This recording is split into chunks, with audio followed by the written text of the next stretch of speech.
आज हम बात कर रहे हैं मध्यकालीन इतिहास की। तो उसमें सबसे पहले देखते हैं। वैसे तो अधिकतर है मध्यकालीन इतिहास क्या है ना, 712 ईस्वी होता है, वहाँ से पढ़ाया जाता है। 712 ईस्वी से। तो हम इसको पेन ले लेंगे। पेन का गड़बड़ कर रहा है, कुछ ज़्यादा गड़बड़ कर रहा है पेन। तो हमने पेन ले लिया। अब बात करते हैं कि सर जो हमारा मध्यकालीन इतिहास चालू होता है उसकी।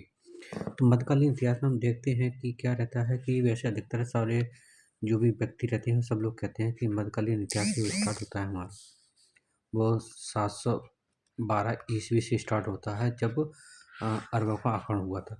लेकिन यहाँ से हम क्या है ना, 712 से स्टार्ट नहीं करते। इसमें हम बात करते हैं जो हजरत मोहम्मद थे। इसमें हो सकता है मेरी थोड़ी राइटिंग गड़बड़ रहे, तो कोई दिक्कत नहीं है, तो राइटिंग को बाद में देख लेंगे। जो हजरत मोहम्मद थे वहाँ से स्टार्ट करते हैं पैगंबर साहब। तो क्या 570 की बात है। 570 में क्या हुआ कि जो सऊदी अरब थे, सऊदी अरब में जो मक्का शहर था, तो वहाँ पर क्या है ना, एक इस्लाम धर्म के संस्थापक थे हम हजरत मोहम्मद पैगंबर का जन्म हुआ था सऊदी अरब मक्का में। और उनके पिता थे, उनके पिता का नाम जो था अब्दुल्ला था। मैं कुछ चीज़ें लिख दूंगा और कुछ चीज़ें आपको बताते दूंगा। अब्दुल्ला उनके पिता थे और माता का नाम अमीना था। माता कौन थी? अमीना था। तो मैं साथ में लिखता भी जा रहा हूँ, लिखते जाइए। ठीक है ना। जी हम बात कर रहे हैं हजरत मोहम्मद पैगंबर साहब के बारे में, ठीक है ना। तो ऊपर मैं सबसे ऊपर शॉर्ट में लिख देता हूँ हजरत मोहम्मद पैगंबर साहब। तो थोड़ा शुरुआत की है, राइटिंग ऐसी गौर करेगी, बातें धीरे धीरे से हो जाएगी, कोई दिक्कत नहीं है। तो उनके बारे में चल रहा है। तो उनका फिर इनका विवाह क्या हुआ, एक विधवा थी उससे हुआ, उसका नाम था खदीजा। तो इनका विवाह किससे हुआ? खदीजा थी, खदीजा, ठीक है ना। अब विवाह हुआ तो इन्हें क्या है ना, फतीमा नाम का एक जो पुत्री की प्राप्ति हुई। पुत्री का क्या नाम था? फतीमा। तो इसको हम और नीचे ले लेते हैं। तो यहाँ पर इनके जो पुत्री था, उस पुत्री का नाम था फतीमा, ठीक है ना। तो उन पुत्री को फतीमा था। और जो फतीमा थी उनका उसका विवाह हुआ अली के साथ में। हम किसकी बात कर रहे हैं? इनका विवाह कैसे हुआ? अली के साथ में, ठीक है ना। अब क्या हुआ, 510 में मक्का के पास में क्या है ना, हीरा पर्वत था। तो हीरा पर्वत पर उन्हें क्या है, एक कौन सा पर्वत था? हीरा पर्वत। हीरा पर्वत यहाँ लिख लेते हैं। कहाँ पे था ये भी मक्का में था। उन्हें गैब्रियल ईश्वर का संदेश प्राप्त हुआ। किन्हें प्राप्त हुआ? जो अली थे, अली को बता रहे हैं कि वहाँ पे प्राप्त हुआ। तो इसके पश्चात उन्होंने अपने ज्ञान का प्रचार प्रसार शुरू कर दिया। अब 1922 में क्या हुआ कि जो 1922 में मक्का छोड़ करके मदीना जाना पड़ा। यहीं से हिजरत संबंध का स्टार्ट होता है। कहा जाता है मोहम्मद पैगंबर साहब थे, तो उनको एक जो गैब्रियल थे, उनके जो भगवान थे, उनको क्या है ना, जो हीरा पर्वत था, हीरा पर्वत पर जो भगवान थे उनका संदेश प्राप्त हुआ, ईश्वर का, जो ईश्वर ने उन्हें संदेश दिया। तो 622 में क्या हुआ, जो हजरत मोहम्मद थे वो क्या हुआ, वहाँ से मक्का छोड़ करके कहाँ पहुँच गए? ये मक्का छोड़ करके कहाँ पहुँचे? ये मक्का छोड़ा और हम मदीना पहुँच गए, ठीक है ना। मदीना आपने सुना होगा कि मुस्लिम समाज में मदीना बहुत फेमस है। तो ये कहाँ पहुँच गए? तो हम यहाँ से ऊपर से लिखते हैं मदीना। मदीना पहुँच गए, ठीक है ना। और फिर क्या हुआ, जो हज़रत साहब थे 1932 सोलह वो 632 में इनकी मृत्यु हो गई कि ईस्वी में। कहाँ हुई? मदीना में हुई। उसके पश्चात क्या हुआ कि मुसलमान जो इस्लाम थे ना, वो शिया और सुन्नी नामक दो पंथों में विभाजित हो गए। देखिए हम बात करते हैं पैगंबर मोहम्मद। पैगंबर मोहम्मद कौन थे? देखिए यहाँ पे सीधा बात करते हैं पैगंबर मोहम्मद।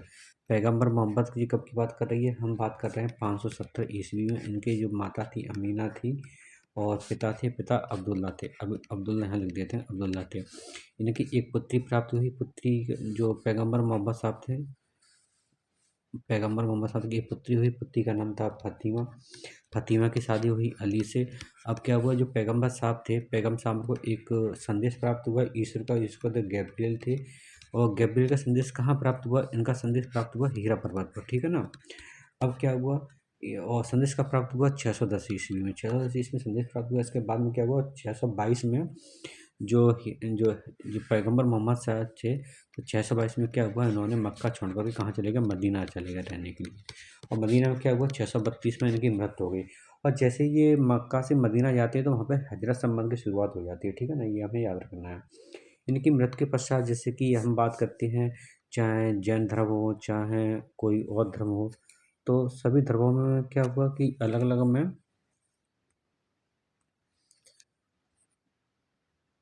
अलाना धर्म के हिसाब से उनमें क्या हुआ कि जैसे कि हम बात कर रहे हैं कौन थे हज़रत मोहम्मद इनमें के दो इनकी मृत्यु के बाद में क्या हुआ कि इनका जो वो धर्म था दो भागों में विभाजित हुआ, एक शिया दूसरा सुन्नी, मतलब शिया और दूसरा कौन था क्या बोलते सुन्नी।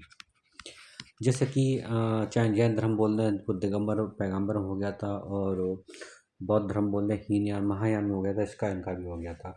अब इनके क्या हुआ कि बाद में जो मोहम्मद पैगंबर साहब उनके उत्तराधिकारी थे वो क्या है खलीफा कहलाए। आपने सुना होगा जब 1920 के लगभग खलीफत आंदोलन हुआ था, वो भी मुसलमानों से संबंधित था। अब इनका कुरान है जो इस्लाम धर्म की पवित्र ग्रंथ है, और इनकी जो भाषा थी अरबी भाषा थी। अब कुरान के अनुसार प्रत्येक मुसलमान को 5 कर्तव्य बताए गए। क्या-क्या 5 कर्तव्य बताए गए तो वो देख लेते हैं। देखिए, पहले बताया था भैया जो कलमा होता है, कलमा मतलब क्या होता है ईश्वर का बाकी का पढ़ना। फिर बताइए इन्होंने नमाज़, नमाज़ क्या होता है भाई प्रार्थना करना, किसकी ईश्वर की प्रार्थना करना, ठीक है ना। इसके अलावा क्या होता है रोज़ा रखना, ठीक है ना। रोज़ा का मतलब क्या होता है, रोज़ा का मतलब रमज़ान के पवित्र दिनों में उपवास रखना। फिर बताया एक ज़कात, ज़कात का मतलब क्या बताया कि ज़रूरतमंदों को दान देना भैया, ठीक है ना। इनकी 5 चीज़ हैं। फिर एक बार शुरू से देख लेते हैं, हमें लिख देते हैं। पहले लिखते हैं हम कलमा, कलमा के बाद लिखा है नमाज, नमाज के बाद रोज़ा, रोज़ा के बाद ज़कात, और ज़कात के बाद हज। हज क्या होता है मक्का मदीना की यात्रा करना। ज़कात क्या होता है, ज़कात होता है ज़रूरतमंदों को दान देना। और रोज़ा होता है पवित्र जो रमज़ान होते हैं, रमज़ान में उपवास रखते हैं। और नमाज में प्रार्थना करना, ईश्वर को बाकी पढ़ना, ठीक है ना। जो हो जाता है मुस्लिम मुस्लिम के बारे में बड़ा। जब हम मध्यकालीन इतिहास की बात कर रहे हैं, मध्यकालीन इतिहास हमारा शुरू होता है कैसे 612 ईस्वी से। तो देखो बहुत से लोग क्या होते हैं 612 ईस्वी कहते हैं कि हम सीधा सीधी बात कर देते भैया मोहम्मद बिन कासिम का कब कब पता वो 712 ईस्वी में मोहम्मद बिन कासिम, मोहम्मद बिन कासिम का आक्रमण हुआ था। वहीं से कहते क्या होता है वो कहाँ पे आक्रमण हुआ था सिंध पर। वहीं से पहला आक्रमण उठाया था अरबों का, ठीक है ना। यहीं से वहाँ से शुरुआत कर देती। बहुत से लोग यहाँ से सीधा मोहम्मद गजनवी में पढ़ा देते हैं, लेकिन कोई बात नहीं, इसमें थोड़ा सा और चीज़ देख लेते हैं। जब मोहम्मद बिन कासिम ने आज यहाँ पे आक्रमण किया था सिंध पर, तो उस समय वहाँ का राजा था राजा दाहिर। राजा दाहिर वहाँ पे जो शासन कर रहे थे, और सिंध के राजा कहलाते थे। तो वहाँ पे क्या हुआ मोहम्मद बिन कासिम और राजा दाहिर थे। दाहिर के मध्य में एक युद्ध हुआ है जिस युद्ध को बोलते हैं रावर का युद्ध, रावर का युद्ध, ठीक है ना। तो इस युद्ध में हुआ तो मोहम्मद का कासिम था ना, तो उसको क्या हुआ जो मोहम्मद बिन कासिम 712 ईस्वी में आया था, तो वहाँ पर क्या थे जो बौद्ध थे और जो जाट थे, उन्होंने सहयोग किया मोहम्मद बिन कासिम का। तो इससे क्या हुआ जो राजा दाहिर था वो रावण के युद्ध में पराजित हुआ। कौन सा राजा हुआ दाहिर का, रावण का युद्ध था, वहाँ पर राजा दाहिर पराजित हुए और मोहम्मद बिन कासिम जीत गया, ठीक है ना। इस प्रकार से क्या हुआ वहाँ पे जो सिंध थी, सिंधों ने जो सिंध था सिंध पर जो अरब आए थे वहाँ पे बहुत ज़्यादा कत्लेआम किया। एक देवल में सबसे ज़्यादा कत्लेआम किया था जो सिंध लोग आए थे वहाँ पर। फिर उसके बाद अरबों का अब जो सिंध विजय का उल्लेख जैसे बात करें तो कहाँ मिलता है। बहुत से लोग कहते हैं कि इसका कहीं बहुत जगह मिलता है, लेकिन हम बता दें सबसे पहले एक चचनामा नाम का ग्रंथ है उसमें मिलता है। और इसके अलावा जो चचनामा है इसकी जो रचना की थी वो अबू बकर ने की थी, ठीक है ना। और इसका जो हिंदी अनुवाद किया था वो किया था अली अहमद ने, ठीक है ना, अली अहमद अहमद। अब देखिए भारत में पहली बार जजिया कर जो जजिया कर के कानून कहा जाता है किसके द्वारा लगाया गया था। तो जो सबसे पहले कौन आया था मोहम्मद बिन कासिम आया था। मोहम्मद बिन कासिम, हम इसमें शॉर्ट फॉर्म लिख रहे हैं, उसी ने लगाया था, ठीक है ना। इसके पश्चात कश्मीर का जो शासक थे लताद मुक्तापीठ और प्रत्याश शासक ने अ- अरबों को वहाँ से आगे नहीं बढ़ दिया कश्मीर के शासकों ने, ठीक है ना। अब जो क्या हुआ जैसे अरब आक्रमण हुआ का प्रभाव धीरे धीरे क्या हुआ वहाँ पे संस्कृति थी उसमें थोड़ा फैलने लगा। और इसी प्रकार से बात करते हैं अरब के समय वहाँ पे क्या हुआ कि जो जम्मू कश्मीर साइड में बात करते हैं कि वहाँ ब्रह्मगुप्त थे, और क्या नाम है पंचतंत्र अरब के बारे में बताया जा रहा है कि जो ब्रह्मगुप्त सिद्धांत था और पंचतंत्र थे उसमें अरबी भाषा का अनुभव किया गया है। मतलब जब अरब आए तो वहाँ पे क्या हुआ संस्कृत का आदान प्रदान हुआ, संस्कृत आदान प्रदान हुआ तो अरबों ने कहा यार इनकी भाषा इतनी अच्छी है, मतलब चीज़ ग्रंथ अच्छे हैं। तो ब्रह्मगुप्त सिद्धांत और पंचतंत्र नाम की कहानी अरबी भाषा में अनुवाद की गई, ठीक है ना। और अरबों ने ही भारतीयों से दशमलव प्रणाली सीखी, यानी कि शून्य का ज्ञान था ना, वो अरबों का नहीं था। तो अरबों को क्या किया, अरबों ने क्या शून्य का ज्ञान लिया, किससे लिया, वही भारतीयों से लिया, क्योंकि नागार्जुन ने शून्य का वो क्या आविष्कार किया था, आपको पता होगा। ठीक है ना, ये हुआ अरब आक्रमण। ठीक है, इसमें और कुछ नहीं याद रखना। वैधार राय, दाहर का युद्ध हुआ, किसके साथ हुआ, राजा जो दाहर राजा थे, राजा दाहर जो सिंध के राजा थे, उनके साथ हुआ। रावण का युद्ध हुआ, बहुत ज़्यादा उन्होंने सहयोग दिया, और जो बिन मोहम्मद बिन कासिम, उन्होंने देवल में सबसे ज़्यादा कत्लेआम किया, मगर बहुत ज़्यादा इन्होंने काट पीट की, लोगों में मारत को। इसके बाद करते हैं हम लोग क्या बनते हैं, इसके बाद बनते हैं तुर्क आक्रमण। ठीक है ना, तुर्क। तो तुर्क में देखते हैं कि आपने नाम सुना होगा मोहम्मद बिन कासिम के बाद में कि तुर्कों का आक्रमण होता है। तो उसमें सबसे पहले बात करते हैं 10वीं शताब्दी में। कौन सी शताब्दी में, 10वीं शताब्दी के लगभग वो कौन, गजनी में। ठीक है ना, गजनी में एक वंश था, यामनी वंश। यामनी वंश की स्थापना हुई। ये स्थापना किसने की, अलप्तगिन। तो अलप्तगिन ने स्थापना की यहाँ पे। तो क्या हुआ, अब क्या हुआ, 1977 में अलप्तगिन का दामाद था, आपने नाम सुना, अलप्तगिन का दामाद था, कौन था, इसका दामाद था सुप्तगिन। ठीक है ना, सुप्तगिन।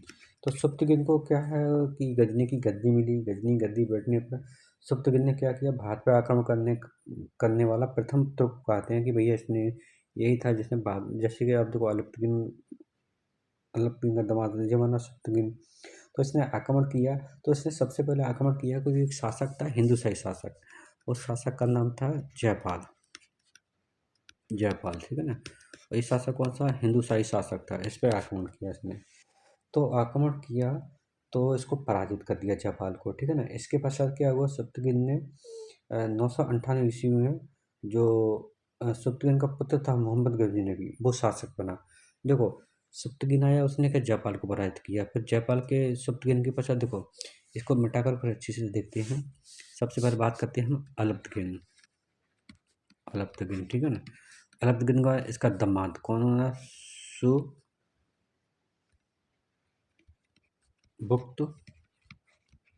गिन। ठीक है, इसका दामाद था ये, दामाद। अब इसके बाद क्या हुआ कि इसका पुत्र था, कौन था, महमूद गजनवी। ठीक है ना, तो महमूद गजनवी शासक बना। और इस शासक बनने के बाद क्या है ना जी, विश्व का प्रथम क्यों कहलाया, सुल्तान कहलाया, सुल्तान कहलाया। ठीक है ना। अब क्या हुआ, बगदाद के जो खलीफा थे, अल बिल कादर, जो अल कादिर बिल्ला ने क्या महमूद को यामनी उद्दौला और क्या कहते हैं सुल्तान यामन की उपाधि दी। किसको दी थी भैया, जो महमूद गजनवी थी, इनको उपाधियाँ दी, दो उपाधि दी। एक तो यामनी उद्दौला, और दूसरी उपाधि दी, कौन सी दी, सुल्तान ए आजम। ये दो उपाधियाँ दी इन लोगों ने। ठीक है ना, तो उपाधि देने के बाद इन्होंने उपाधि धारण की। अब महमूद गजनी ने भारत पर आक्रमण, खलीफा अलबल जो खलीफा थे वहाँ पे, तो खलीफा का नाम था अल कादिर बिल्ला। अल कादिर अज्ञात से किया। तो गजनवी का पहला इतिहासकार तो भारत पर आक्रमण किया। भारत पर आक्रमण करने के बाद इनके साथ बहुत सारे साहित्यकार भी रहे थे, उन्होंने, वो भी आए। तो इसमें देखते हैं, देखो गजनवी का जो एक जाना माना इतिहासकार था, उसका नाम बात करते हैं, उतबी था। उतबी, आपने नाम सुना होगा इतिहास में, उतबी नाम काफ़ी फेमस रहा है। ठीक है ना, और उत्तबी सही नहीं लिखा, कोई बात नहीं। देखो, वाह है, वाह के बाद ये है, और इसमें ता मिला है, उत्तबी। वो ऑन कर देते, थोड़ा उल्टा सीधा होता है, कोई दिक्कत नहीं, धीरे धीरे आ जाएगा लिखते लिखते। तो इसमें क्या ये कहता है कि भैया जो गजनवी था ना, उसका उद्देश्य भारत में बस एक ही चीज़ था, जिहाद का। और उसे कहते हैं कि भैया ये बुद्ध किस्म है, मतलब मूर्तियों को भंज करने वाला है। ठीक है ना। परंतु गजनवी का जो बहुत सारे इतिहासकार कहते हैं कि नहीं भैया, इसका वास्तविक उद्देश्य था भारत से धन संपदा लेना, क्योंकि भारत में बहुत ज़्यादा धन संपदा थी।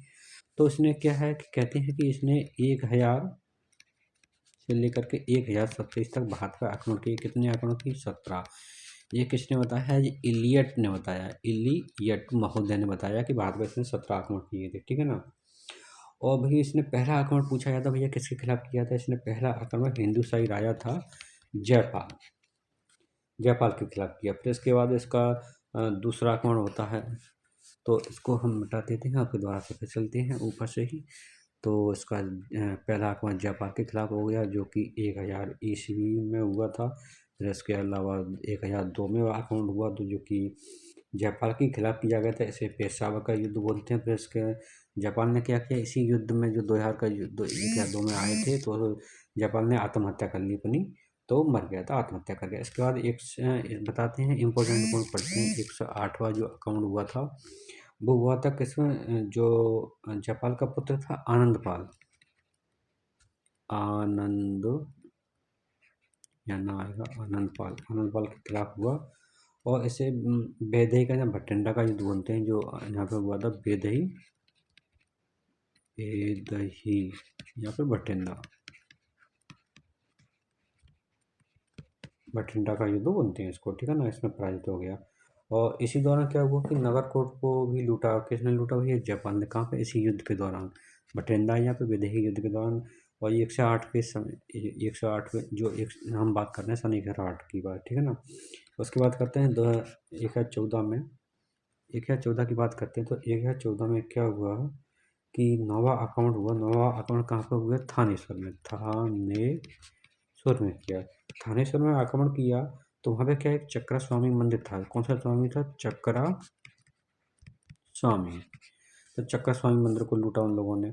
और चक्रा स्वामी मंदिर को लूटने के बाद में, थोड़ा इस पेन को हम बड़ा कर लें तो देखें कहीं तो हो रहा है कि नहीं हो रहा है। यहाँ से देखते हैं कितना बड़ा होता है। अच्छा, पेन बड़ा नहीं हुआ, यहाँ से देख लेते हैं। अच्छा, कलर तो वही रहा, इसका साइज देखते हैं, साइज कहाँ से होता है। नहीं हुआ साइज, थोड़ा सा इसका बड़ा कर लें हम। हाँ, साइज बढ़ गया, नहीं कुछ ज़्यादा ही हो गया। कोई बात नहीं, इसका पेन का अच्छा ये मिल गया, पेन का साइज यहाँ से होता है शायद।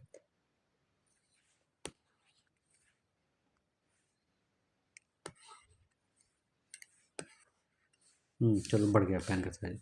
तब से थोड़ा समझ में नहीं आ रहा था, अब थोड़ा अच्छे समझ में आएगा, कोई बात नहीं। तो हम इसका आक्रमण बात करें, कौन सा आक्रमण हुआ था 1014 में। 1014 में कौन सा आक्रमण होता है, नवा आक्रमण होता है। यहाँ पे चक्रा स्वामी को लूटा था। कौन सा स्वामी को लूटा, चक्रा स्वामी को लूटा था। चक्रा स्वामी मंदिर था, यहाँ पे लूटा था, ठीक है ना, थानेश्वर में। और यहाँ पे क्या हुआ, जो यहाँ पे कांसे की निर्मित जो कुछ मूर्तियाँ थी उनको गजनी में भिजवा दिया। किसने भिजवा दिया, जो गजनवी था उसने, ठीक है ना। इसके बाद करते हैं हम कहाँ पर, बात करते हैं 1018 में 12वें आक्रमण की। यहाँ पे क्या हुआ, मथुरा, मथुरा के बाद वृंदावन, वहाँ पे आक्रमण किया। और कन्नौज पे साथ में, एक साथ 3 जगह, कन्नौज, मथुरा, वृंदावन। और यहाँ पे प्रत्याश शासक राजपाल कन्नौज छोड़ के भाग गए थे भैया। कन्नौज में कौन थे, राजपाल थे। वो क्या है, छोड़ के भाग गए, कन्नौज थे, ठीक है ना। जब 1116 में इनका 12वां आक्रमण हुआ था। उसके बाद में सबसे महत्वपूर्ण आक्रमण हुआ था 1025 में। तो 1025 में आक्रमण हुआ था, तो इस समय बोलते हैं सोमनाथ का आक्रमण हुआ था। और इस समय 1025 में सोमनाथ का आक्रमण किया था। ये सबसे महत्वपूर्ण आक्रमण है, सोमनाथ वाला, ठीक है ना।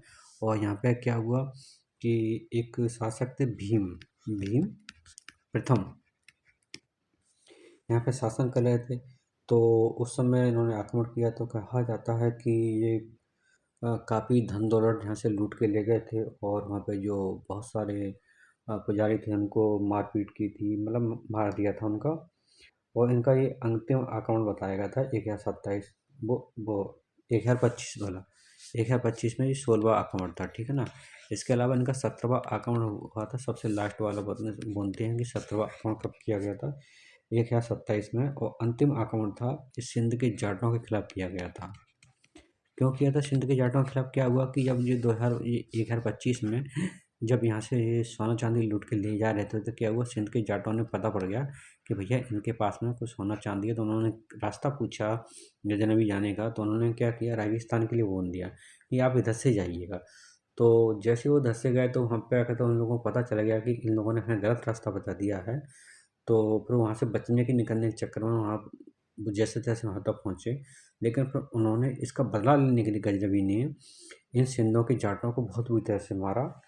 और बाद में सारे जाटों के ऊपर मतलब काफ़ी इन पर कहते हैं कि जाटों को बहुत बुरी तरह से पराजित किया था। अंतिम युद्ध जो 127 में आए थे। और महमूद गजनवी की जो सेना थी, महमूद गजनवी की सेना के साथ में हम बताएं तो इसमें क्या है, इनके साथ में 2 वो थे सेना नायक। इन सेना नायक में एक तो था देवराय और दूसरा था तिलक। ये हिंदू शासक थे जो बहुत ऊंचे पद पे पहुंचे थे इनके यहाँ। साथ में महमूद गजनवी के दरबार में एक अलबरूनी, आपने नाम सुना होगा अलबरूनी, अलबरूनी, थोड़ा इसको और ऊपर ले लेते हैं यहाँ पर। तो अलबरूनी थे, अलबरूनी, इन्होंने किताब लिखी है तहकीकात हिंद। और इसके अलावा एक फिरदौसी थे, फिरदौसी, फिरदौसी, फिरदौसी किताब है शाहनामा, आपने पढ़ा ही होगा, शाहनामा किताब है इनका। और इसके अलावा जब मैं बोल रहा हूँ आप उसे लिख सकते हैं, कोई दिक्कत नहीं है। और अलबरूनी की मैंने किताब तहकीकात हिंद। उतबी की किताब थी, उसको बोलते हैं तारीख ए यामिनी। उतबी, उतबी को मैंने बताया था, उतबी एक शासक था, इनके शासक काल में रहा था। उनकी किताब का नाम था तारीख ए यामिनी, यामिनी, तारीख, आप तारीख को लिख लेना, तारीख ए यामिनी, ठीक है ना। ये हो गए। अब इनके बाद में कौन आते हैं भैया, इनके बाद में तो मोहम्मद गौरी। अब मोहम्मद गौरी की बात करते हैं तो बस वही चल रहा था भैया। तो गजनवी के, जो महमूद गजनवी के बाद में भारत में आक्रमण करने वाले कौन, मोहम्मद गौरी का बहुत नाम चलता है। ये प्रथम तुर्क शासक थे और शहाबुद्दीन मोहम्मद गौरी इनका नाम था भाई। क्या नाम था इनका, देखो नाम देख लेते एक बार, ये थोड़ा कंफ्यूज हो जाएगा। शहाबुद्दीन मोहम्मद गौरी, ठीक है, इनका नाम था। और इनका वंश कौन था, स, देखो आगे षटकोण वाला संसोनी वंश थे ये, ठीक है ना। मोहम्मद गौरी ने क्या भारत पर अनेक आक्रमण किए, और जिसका उल्लेख कहाँ मिलता है, मिनहाज उस सिराज की पुस्तक है तबकात नासरी। किसकी पुस्तक है, मिनहाज उस सिराज की,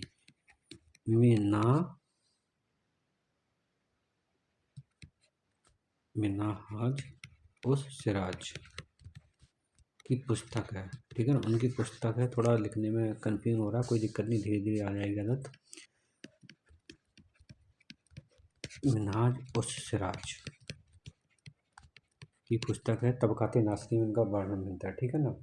अब इसके बाद बात करते हैं कि मोहम्मद गौरी का जो प्रथम आक्रमण हुआ था 1175 में हुआ था। कितने में, 1175 में।